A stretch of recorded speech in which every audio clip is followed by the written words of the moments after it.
Happy Tuesday, everyone. Welcome to Voices from the Loft. I'm really excited to be here with you guys today. I have a really fun word for us today.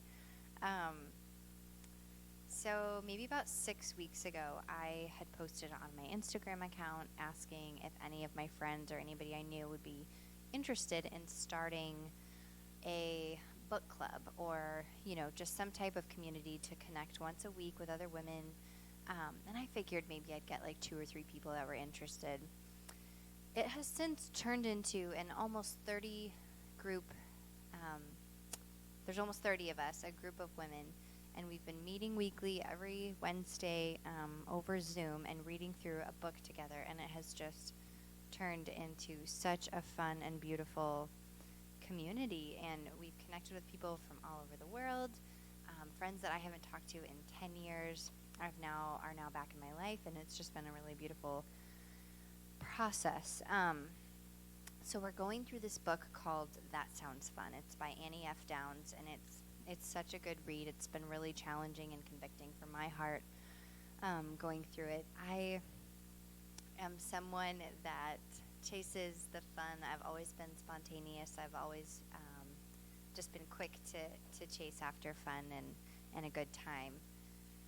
And I think that can be a really beautiful thing, and I think every group needs one of those, but sometimes we chase after the fun instead of making the wiser decision, or just out of this sort of emptiness.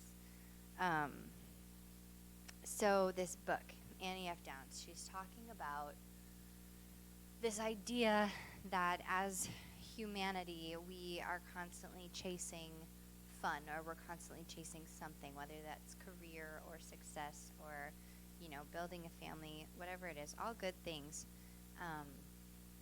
But there's this tension because we long for simpler times. We long for simplicity.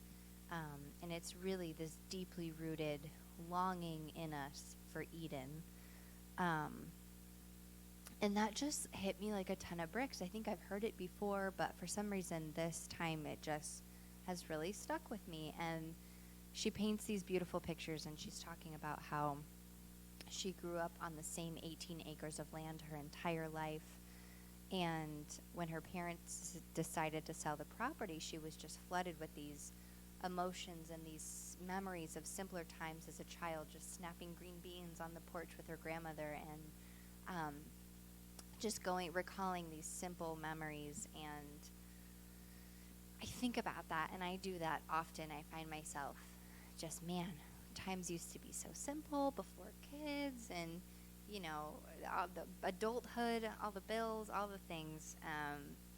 And I just, I find these moments of childhood that just come back to me. And I think for a moment, we remember these seasons, we remember these memories, and it's like, man, that simplicity was just so beautiful, and we long for that simplicity, and it's really a longing for Eden.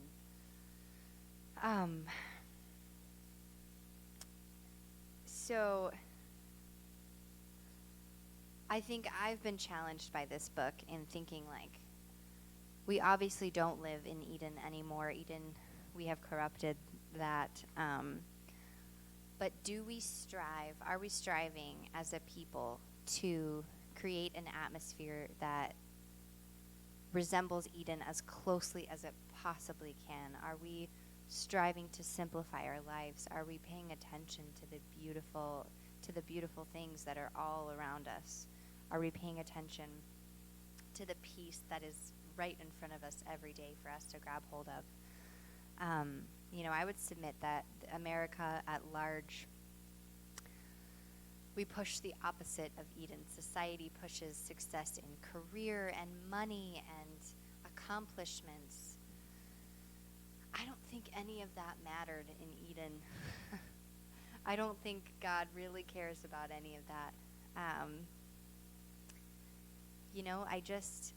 I just think it's been really beautiful to wrestle with this a little bit. Am I focused on creating a life that looks like Eden here and now? So anyway, it's a really good book. She goes into a bunch of other different trails off that topic too, and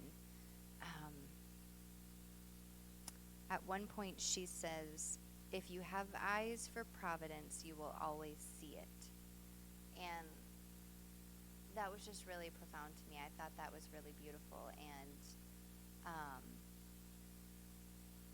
I think that's been true in my life, that when I'm looking for something to be upset about, or if I'm looking for something to irritate me, I'm going to be irritated, and it's not going to be good. But if I'm going in looking for the good, like clinging to what is good and looking for it, I'll always find it.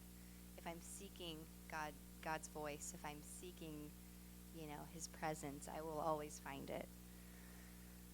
So I thought that was really beautiful, and I've really been chewing on this idea of cultivating Eden, cultivating this childhood simplicity, and wrestling with what that looks like. As I'm talking with this group of women and encouraging this group of women, so many of them, I was so surprised. There were so many that had said that this particular part resonated with them because they had grown up in the same home their entire life, and that really stuck with them. And when they left their home, it was really a challenge for them because it was all they knew, and that was just home for so long that anything else was just uncomfortable. And for me, we moved around so much when I was young that I always wanted roots. I always wanted that place to call home.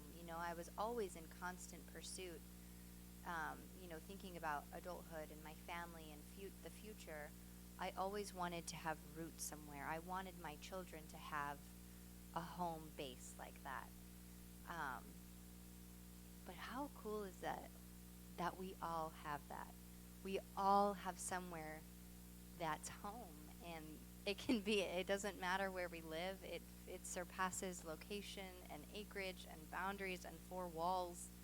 We have a home that is so much bigger than what we see around us, and it's simple, and it's peace-filled, and it's beautiful, and it's easy, and we have this longing in our souls to get there, and I think that we have not an obligation but a privilege to cultivate as much as we can of Eden here and now. I'll just close with C.S. Lewis kind of speaks to this a little bit. He has this quote. He says, "If we find ourselves with a desire that nothing in this world can satisfy, the most probable explanation is that we were made for another world." And I think that's really beautiful, because I know I wrestle with that stirring, this longing for something, and I can never quite figure out what it is that I want or need. And normally it's just silence or stillness or just a moment to myself, but really it's Eden that I'm longing for.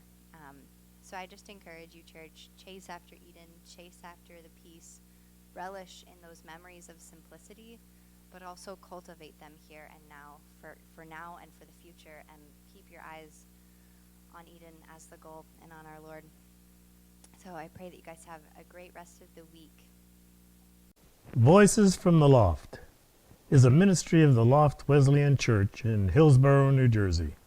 For more information about our church, please visit us at our website, www.theloftwc.org.